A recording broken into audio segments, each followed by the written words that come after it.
Xitoy chiroy tonish texnikasi keng ko'lamda ishlatildi.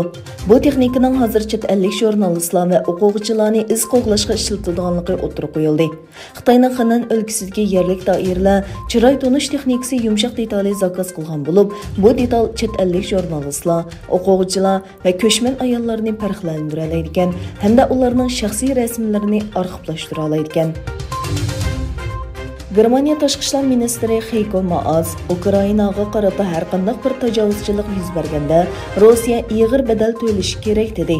Shimoliy Atlantik ahdi tashkiloti va Amerika hukumati bu haqda ogohlantirib, agar Rossiya Ukrainaga qarshi kuch ishlasa, ig'ir oqibat kelib chiqadi va bedel to'laydi dedi.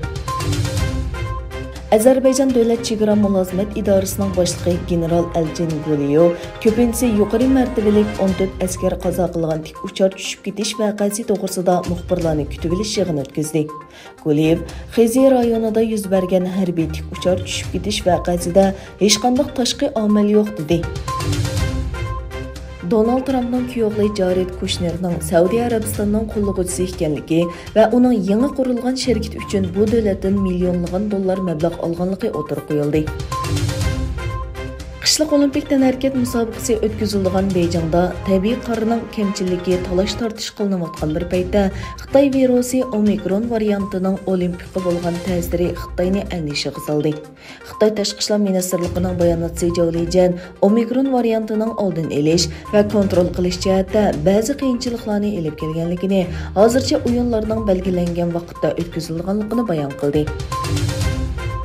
Nissan motori kelgusi 5 yilda to'liq mashina va batareya ishlab chiqarishga 2 trillion yen, ya'ni 16 milliard dollar mablag' soladi.